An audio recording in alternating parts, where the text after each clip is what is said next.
Okay mga kababayan, magandang araw po sa inyong lahat. Ito po mga kababayan, pag-usapan natin itong pahayag ni Amy Marcos at banat ni Jose Castro mga kababayan. Alright? Sabi kasi mga kababayan ni Amy Marcos, sana dahil nga dito sa San Juanico Bridge mga kababayan, ay dahil dito sa issue na ito at nagsalita nga po mga kababayan itong si Princess Abante, ex-spokesperson ng Congress at parang hinahanapan. Sinasabi dito ni Princess Abante mga kababayan na anong ginagawa ng mga senador natin katulad ni Amy Marcos. Alright? Tungkol nga rin dyan sa bridge ng dyan sa San Juanico Bridge. Ngayon mga babae, nakarating ito kay Amy Marcos. Ang sinasabi nito ni Amy Marcos, naghahanap kayo ng accomplishment dyan sa San Juanico Bridge sa akin. Samantala, yung San Juanico Bridge na yan ay nasa malapit sa baluarte ni Speaker Martin Romualdez. Diba? Yan ang sinasabi dito ni Amy Marcos. Tapos, ang binigyan na budget dyan, 400 plus million lang, pampintura lang yan. Pero nyo mga babayan ganyan po si Amy Marcos katindi mga babayan Yung potik, yung pera pala na yan na 400 million ay para kay Amy Marcos, pampintura lang yan. Wala po siyang pinagkaiba dito kay Vice President Sara na ang 125 million 11 days lang naubos. Si Amy Marcos naman 400 plus million pampintura lang yan. Hindi po yan kasama sa mga semento. Pampintura lang yan mga babayan. Ganun po kagastadura pala ito si Amy Marcos. Ngayon, sinasabi nito ni Amy Marcos mga babayan, bakit nyo sa akin sinisisi ang problema na yan?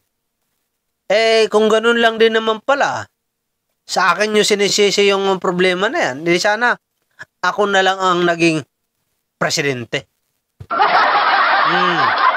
Dahil sa sinabi na yan mga babayan ni Amy Marcos, sinagot siya ni Jose Castro. Alright? Amy Marcos versus Palacio na mga babae ng labanan. Kasi mga babae, sabi ni Jose Castro dito, ambisyosa. Lumilitaw na itong si Amy Marcos ay talagang malakas ang pagiging ambisyosa na maging presidente. Malinaw na po dahil sa sinabi niya ay itong si Amy Marcos mababayan, lumilinaw po ang pagiging ambisyosa. Naalala ko tuloy yung mga kababayan. Natandaan nyo ba yung Lacanlaw na hindi pinakontempt ni Chis Escudero, mga kababayan? Naalala nyo po ba yun? Nagsalita po dyan sa investigasyon ni Amy Marcos tungkol nga dito sa pagkahuli kay Digong. Diba? Naalala nyo yun? Tapos pinakontempt ni Bato de la Rosa si Lacanlaw. Tapos ang ginawa ni Chis Escudero, hindi pinirmahan. Kaya hindi na kulong si Lacanlaw mga kababayan. Ngayon, ano ba ang payag dito ni Amy Marcos kay Chis Escudero? Sabi ni Amy Marcos, ambisyoso kasi yan si Chis Escudero. Gusto maging presidente. Ngayon, mga babayan, dahil sa biglang naisip ko, biglang sa sinabi ni Amy Marcos na sana siya na lang daw ang presidente at hindi na si Pangulong Bongbong Marcos, ay bigla akong naalala ang sinabi niya kay Chis Escudero na ambisyoso. Malinaw po mga babayan na itong si Amy Marcos talaga ang mayroon ambisyon. Di ba? Ikaw talaga, Amy Marcos, ang pinaka ambisyosang politiko mas ambisyosa ka pa kay Vice President. Or medyo parehas lang kayong dalawa. Diba? Kasi ang birada nyo sa ibang politiko ay bumabalik sa inyo. Nanggagaling na mismo sa mga bibig ninyo. Ha? Kaya ka binibira dito ni Yossi Castro kasi dahil din sa mga pinagsasabi mo. Diba? O, pakinggan natin itong birada ni Yossi, mga babayan. Ni Yossi Castro. Alright, pakinggan natin to Dahil matindi ito, mga babayan Wala na. Ang pagiging ambisyosa ni Castro ay lumitaw na po, ay ni Amy Marcos ay lumitaw na po. Siniwalat na. Siniwalat na po, mga babayan, ni Yossi. Pakinggan natin. Hi, I'm Rafi Montemayor, co-founder of Salmon and the chairman of the World Bank of Santa Rosa. Pakinggan natin to And I've seen No end in sight yet sa bangayan sa pagitan ng Marcos and Duterte camps. Ngayong araw, hindi lang ang pangalawang Pangulo ang binanata ng palasyo.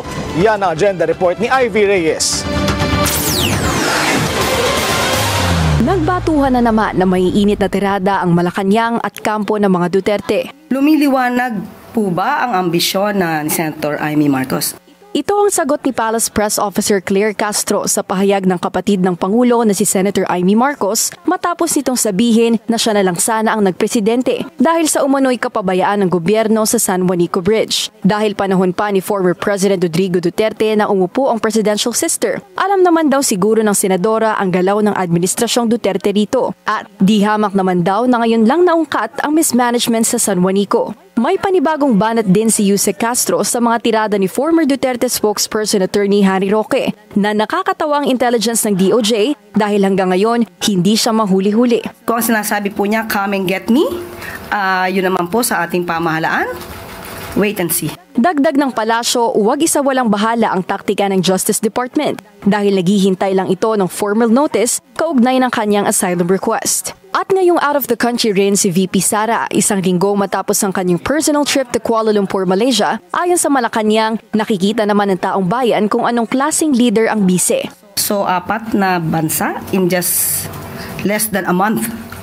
So, bakasyon. Kung doon po abala ang ating Vice Presidente sa mga personal trips niya or personal trips with her family, choice po ng Vice Presidente yun.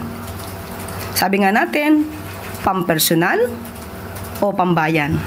That is the question.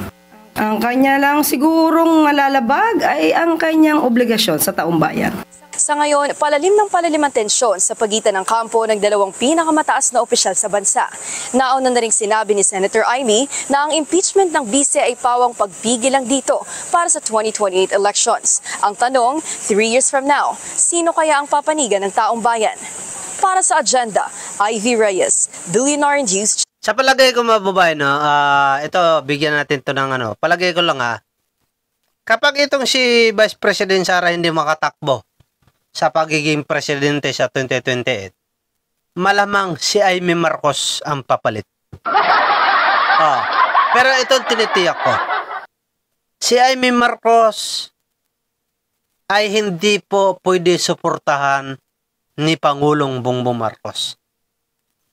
Kapag ginawa po yan, mga babayan, walang susuporta kay Amy Marcos. Tandaan natin, ang ginagawa ngayon ni Amy Marcos, mga babayan, sa Pangulo natin ay kayaya. Sobrang nakakahiya po. Dahil kung ako ang presidente tapos kapatid ko to, ikakahiya ko talaga ito, mga babayan.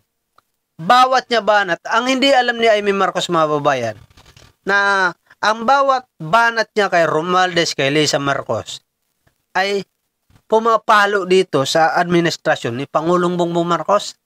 Diba? Hindi naman bubo yung mga taong bayan para hindi maisip yon. Diba?